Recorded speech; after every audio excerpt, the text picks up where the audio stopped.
Hi friends, welcome back to my channel. ఈరోజు అయితే నేను చేయబోయే రెసిపీ ఏంటంటే రవ్వతో వడలు చేస్తానన్నమాట. అప్పటికప్పుడే ఎలా ప్రిపేర్ చేయాలో చూపించబోతున్నా ఈరోజు.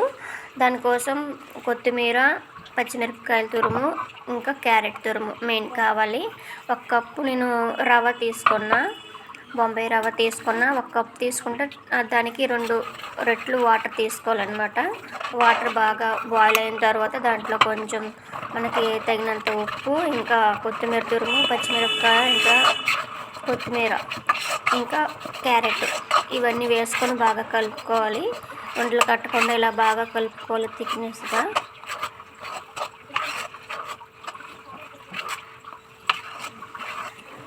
నేను కూడా ఈ రెసిపీ కొత్తగా ట్రై చేస్తున్నా.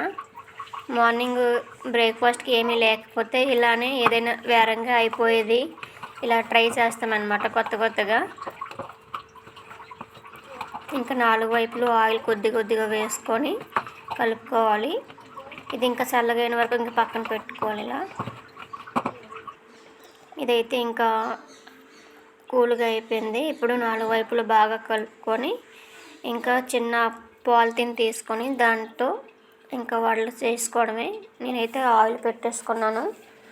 ఇంకా చిన్న పాలిథిన్ తీసుకొని దాంట్లో కొంచెం ఆయిల్ సాయంతో మనకి ఎంత సైజు కావాలో అంత తీసుకొని ఇంకా ప్రిపేర్ చేసుకోవాలి. నేనైతే అన్నీ ఒకసారి చేసుకొని పక్కకు పెట్టుకుంటున్నా. అప్పటికప్పుడు అయితే అవ్వదు కదా, అలానే కొద్దిగా తీసుకొని ఎలా వస్తాయి ఏంటో అనేది కొంచెం టెన్షన్గా ఉంది. టేస్ట్ ఎలా ఉంటుందని.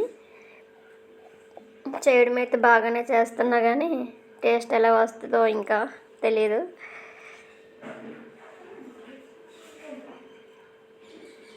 ఇప్పుడు నూనె కాగిందో లేదో కొంచెం వేసి టెస్ట్ చేద్దాం. నూనె అయితే కాగిపోయింది. ఇప్పుడు వడలన్నీ వేసేద్దాం.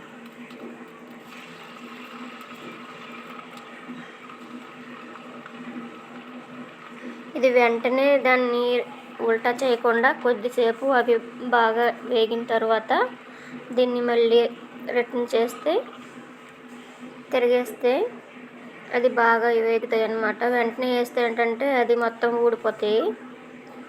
మా పాప ఏం చేస్తున్నాం అనుకొని ఇంక చూడడానికి అయితే వచ్చేసింది. డైలీ కొత్తగా చేయాలంటే అసలు ఎలా అవుతుందండి. కానీ మా పిల్లలైతే ఇంకా యూట్యూబ్లో చూసి చెక్ చేసి వాళ్ళకి ఏం వేస్తే అది చెయ్యాల్సిందే ఇంకా పక్క. లేకపోతే ఎలాంటి మమ్మీ నువ్వు అని అంటుంటారు, జోకులు వేస్తుంటారు అనమాట. అందుకని వాళ్ళ కోసం నేను కొత్తగా రెసిపీస్ అన్నీ ట్రై చేస్తూ ఉంటాను. ఇవి మళ్ళీ ఒకసారి తిరిగేసిద్దాం.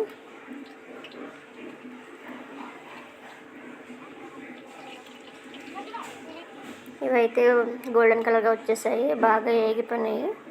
ఇవి ఇంకా తీసుకొని పక్కకు పెట్టి ఇంకా చట్నీ కోసం అయితే ప్రిపేర్ చేసుకోవాలి. ఇప్పుడు నేనైతే చట్నీ కోసం పుదీనా, కొత్తిమీర, అల్లం ముక్కలు, ఇంకా వెల్లుల్లి, జీలకర్ర, ఇంకా చట్నీ పప్పు ఉంటాయి కదా అవి టమాటా తీసుకొని గ్రైండర్ చేసుకున్నా.